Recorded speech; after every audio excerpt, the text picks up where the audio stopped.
السلام عليكم ورحمة الله تعالى وبركاته. مرحبا بالجميع وتحية إليكم من جديد. برنامج اليوم هو برنامج مهم موجه خاصة إلى الإخوة والأخوات الفائزين بالقرعة الأمريكية لسنة 2024.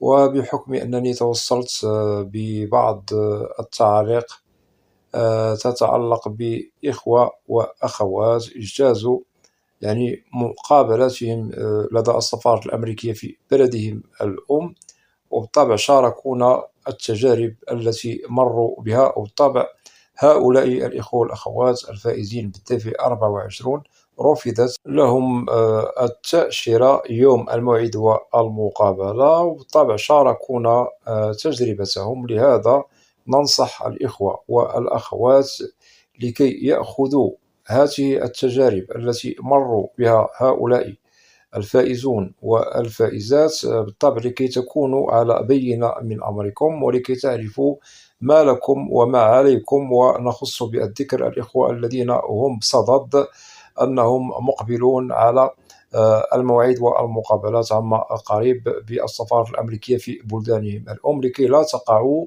في المحظور ولكي لا ترفض لكم التأشيرة. وبالطبع سوف نوضح لكم أسباب رفض التأشيرة لهؤلاء، وفي حالة أنه استفدتم من البرنامج فلا بأس أن تقوموا بمشاركة البرنامج مع الأصدقاء والأحبة، هذا كله لكي تعم الفائدة. ولا تنسوا أن تشتركوا في القناة. أولا، قبل أن نسرد عليكم الأسباب المختلفة لرفض فيزا القرعة الأمريكية لهؤلاء الفائزين والفائزات، نؤكد بأن أسباب الرفض هي مختلفة. وبالطبع ضعوا في الحسبان بأن ضابط الهجرة يوم الموعد والمقابلة لا يظلم أحدا، فإن توفرت الشروط مكتملة في الفائز فهنا ممكن أنه يتحصل على الفيزا بنجاح بدون مشكل.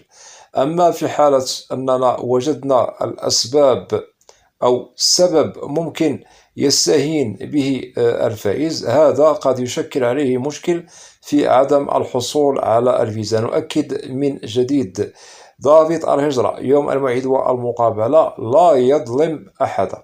وهنا نؤكد، سواء فيزا قرعة أمريكية أو فيزا هجرة بشكل آخر، سواء لم شمل عائلي أو فيز أخرى بشكل آخر للدخول بصفة قانونية إلى الولايات المتحدة الأمريكية، وكذلك الفيز الأخرى لغير الهجرة، في حالة أنه وجد أن صاحب الملف بالطبع هناك سبب من الأسباب هو غير مرغوب فيه يوم الموعد والمقابلة، بالطبع سوف ترفض له التأشيرة بدون نقاش. وبالطبع دائما نؤكد بأن أسباب رفض الفيز هي تختلف من ملف إلى ملف آخر، ومن مقدم إلى مقدم آخر على الفيز بكل أنواعها. وبالطبع هنا البرنامج هو موجه للفائزين بالقرعة الأمريكية. إذن نبدأ على بركة الله. هؤلاء الفائزين والفائزات منهم من رفضت له التأشيرة بسبب أخطاء فادحة في استمارة DS 260، وسبق أنني وضحت نقاط مهمة عن أسباب رفض الفيز، وهؤلاء الإخوة والأخوات لم يأخذوا بالطبع النصائح بعين الاعتبار وقد وقعوا في المحظور.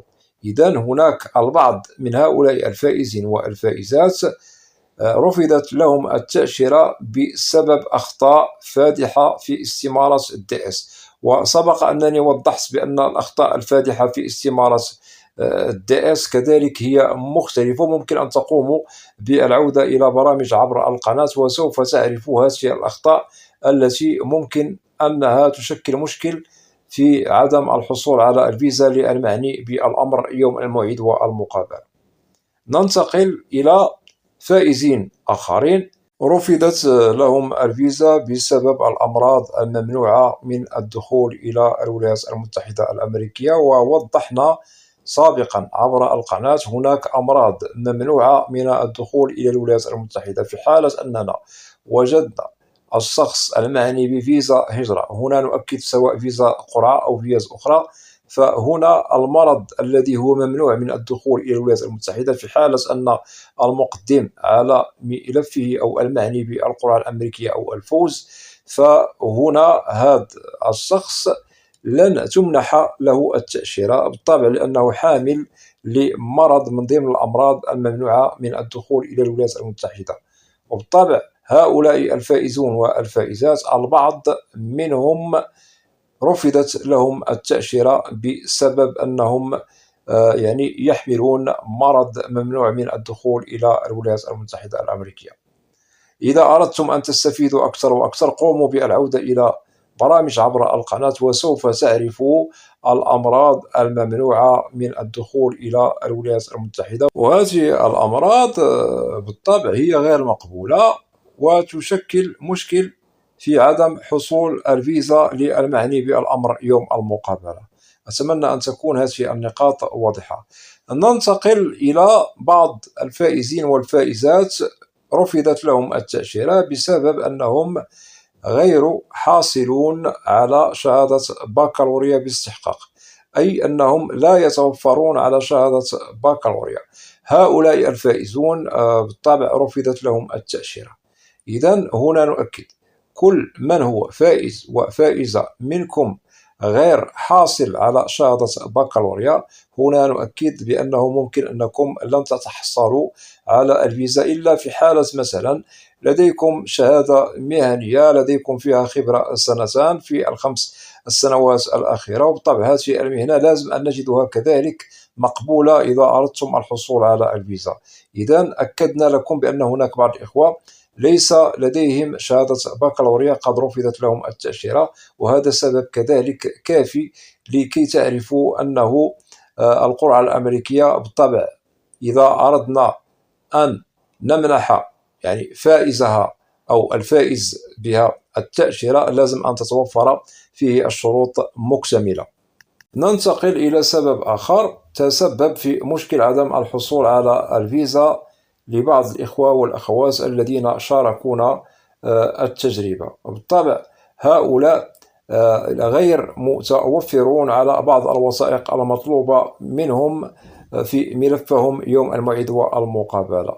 هنا نؤكد هؤلاء منهم من انتقل إلى إجراء إداري وما بعد الإجراء الإداري رفضت له التأشيرة لأنه لم يلحق الوثائق المطلوبة منه. أتمنى أن تكون هذه النقاط واضحة، لأنه هؤلاء الإخوة أو الأخوات بالطبع عندما طرحت عليهم السؤال وأجابوا في التعاليق أجابوا بأنهم منهم من لديه وثيقتان غير متوفر عليهما ولا يمكن أنه يحضرهما ما بعد الإجراء الإداري، وهناك من رفضت له التأشيرة مباشرة أمام ضابط الهجرة، وبالطبع هنا لأنه لا يتوفر على الوثائق أو وثيقة مهمة مطلوبة منه يوم الموعد والمقابلة. ننتقل إلى سبب آخر كذلك تسبب في عدم الحصول على الفيزا لبعض الإخوة والأخوات الذين شاركونا التجربة.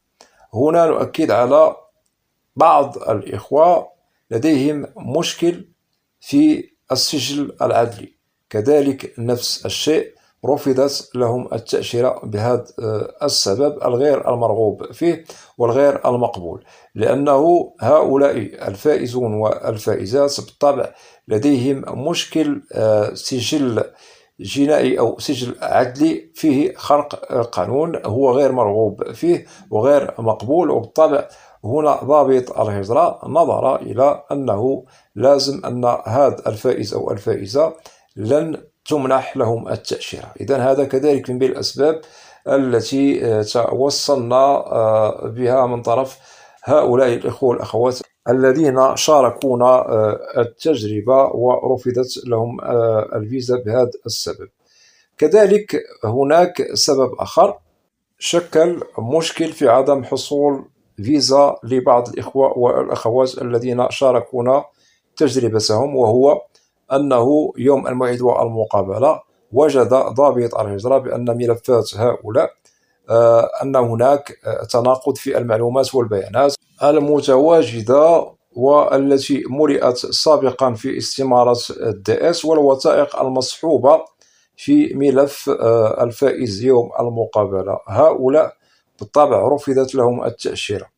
لهذا نؤكد عليكم عند ملء استمارة DS 260 أن نجد جميع البيانات التي قمتم بملئها في استمارة DS، لازم أنها لا تتناقض مع الوثائق المطلوبة منكم يوم الموعد والمقابلة، سواء في التواريخ وكذلك الحروف والمعلومات والبيانات الدقيقة. إذن هذه الأشياء لازم أخذها بعين الاعتبار، لأنه تناقض المعلومات والبيانات التي تتعلق بالفائز ما بين استمارة DS والوثائق المصحوبة في الملف، في حالة وجد مشكل التناقض هنا سوف ترفض التأشيرة للمعني بالأمر. وسبق أنه هناك البعض ممكن أنه ينتقل إلى إجراء إداري، والبعض ممكن أنه لن يتحصل على الفيزا، ولكن الإخوة الذين شاركونا التجربة هذا المشكل أو هذا السبب، أي تناقض المعلومات والبيانات ما بين استمارة DS والوثائق المصحوبة معهم في ملفهم، شكلت عليهم مشكل في عدم الحصول على الفيزا. ننتقل كذلك إلى فائزون وفائزات كذلك شاركونا التجربة. بالطبع هنا نؤكد على الشروط التي لازم أن تتوفر مكتملة في المقدم على القرعة الأمريكية. وبالطبع الفائز عندما يفوز هناك إجراءات تأتي ما بعد الفوز.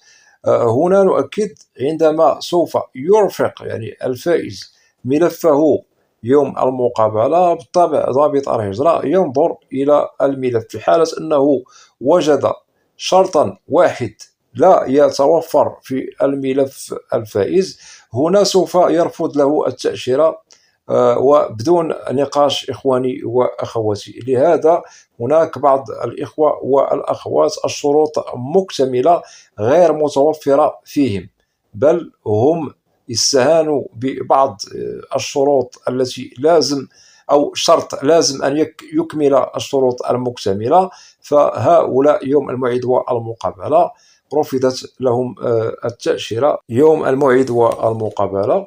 وكذلك هناك بعض الإخوة كذلك رفضت لهم التأشيرة بهذا السبب، وسوف أوضح لكم هذا. إذن هناك بعض الفائزين والفائزات كذلك شاركونا يعني التجربة، وهؤلاء سبق لهم أنهم خرقوا فيزا دخول إلى أمريكا. وبالطبع هؤلاء قدموا على القرعة الأمريكية من بلدانهم الأم، فازوا بها، ولكن الإجراء الأخيرة أي يوم الموعد والمقابلة أمام ضابط الهجرة، عندما قام ضابط الهجرة بالاطلاع على ملفهم وجد بأن اسمهم هو معروف، بالطبع هو متداول لدى يعني السفارة أو القنصلية الأمريكية في بلدهم الأم، وسبق أنهم خرقوا فيزا دخول إلى الولايات المتحدة الأمريكية، وبهذا السبب رفضت لهم التأشيرة رغم أنهم يتوفرون على